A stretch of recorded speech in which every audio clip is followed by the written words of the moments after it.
Quick run through the agenda again. I'll talk about the problem statement, what we first encountered, how we observed it. I'll talk about our need to first introduce discards, quick look at the effect of a firmware update, some work on adding multi-thread discard support to Ceph, and I'll close with some other possibilities we can look at in the future and a bit of reflection. So we have a couple dozen drive models and probably like half a dozen vendors in the storage fleet today. We've never had to worry about discards in the past until suddenly we found some performance issues in an RBD workload. A specific drive model, which shall not be named or shamed, kind of hit a cliff. We started seeing this only after the drive took a fair write workload for a fair amount of time, specifically once the drive was written and blocks were starting to be overwritten. So this drive that shall not be named had a case of the slows without sending discards to it once it had filled up. Until this point, we didn't have discards enabled anywhere in our fleet. We simply didn't need it. We did a bunch of discovery and enabled some async discards on a small number of drive models, which two models, two different vendors. The discards helped with performance for the other model, though it wasn't nearly as significant or necessary. And we tested this on, I think, all of our models, but a bunch of other ones. And at least in one other case, it had an obvious impact on performance, so we didn't enable it. It's possible that some drives might suffer an endurance loss without discards running, but I mean, we haven't been able to observe that because we haven't been running discards very long. So now we start to observe high latency on this drive that should not be shamed, and at the same time, performance is mostly restored and maintained to the drive. Unfortunately, I don't have any write latency graphs to share from before we had enabled the discards, but we can look at some other data. So this is the other unnamed drive model with discards on, and we'll consider this the reference model. We have a pretty thick line there that's under 25 micros, and this is something we're pretty happy with. Again, it might not be necessary, but it slightly helps with the performance. These come from simple node exporter metrics. It's the I rate of the discard time over the I rate of discards completed. This one, on the other hand, is the drive that shall not be shamed.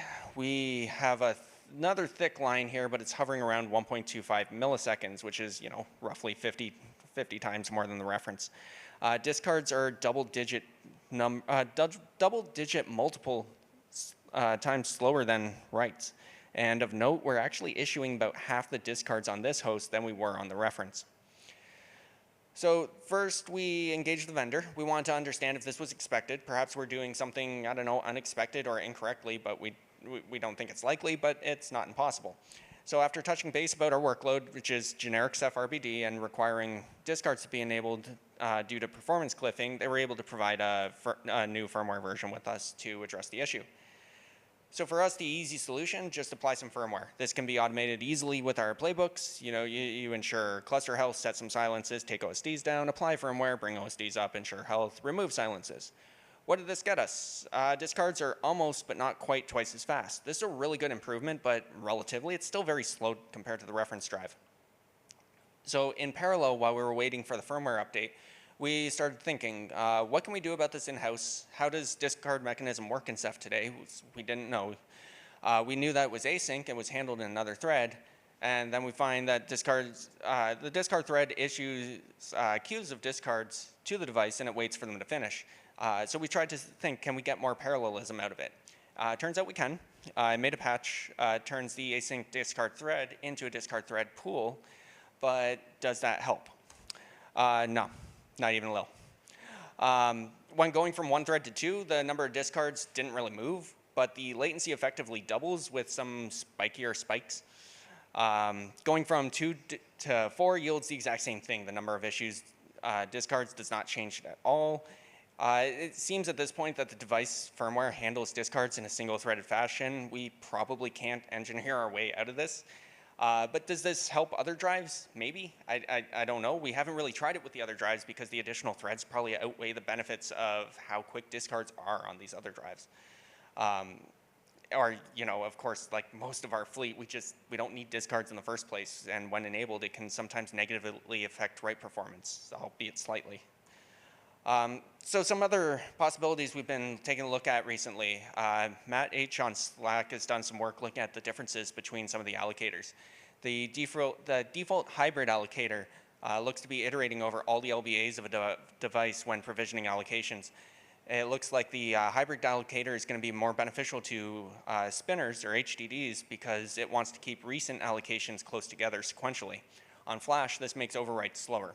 The AVL allocator, on the other hand, might be better at recycling blocks. This means that this means that allocations may no longer be sequential, but that doesn't really matter for Flash media. We need some more testing here. I've just started doing a bit of this at the end of last week. We don't know if switching from the AVL allocator without recreating an OSD will help at all. This might help on some drives that need to have the discards enabled to maintain performance.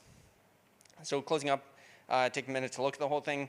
A couple things that happened on this journey. First, we did a bit digging to discover the requirement of needing discards for the first time. We engaged a vendor who helped us with some new firmware. We wrote a patch, pushed it upstream, and discussed it with the community in the weekly perf meetings. Contributing the patch was beneficial to us as well because we were able to get some expert eyes on our changes. And sometimes we may or may not fully understand the consequences of a change we introduce, and the folks within the community can save us a lot of headaches.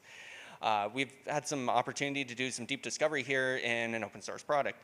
We're often able to share these findings with the community, which we benefit greatly from community findings as well. Using an open source product has helped us move very quickly in addressing the issues we find.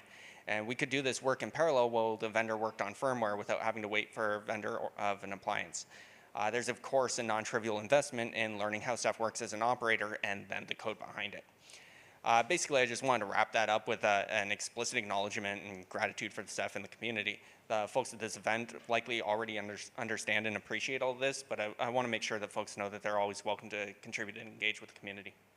That's about it, and I did it in time. Look at that.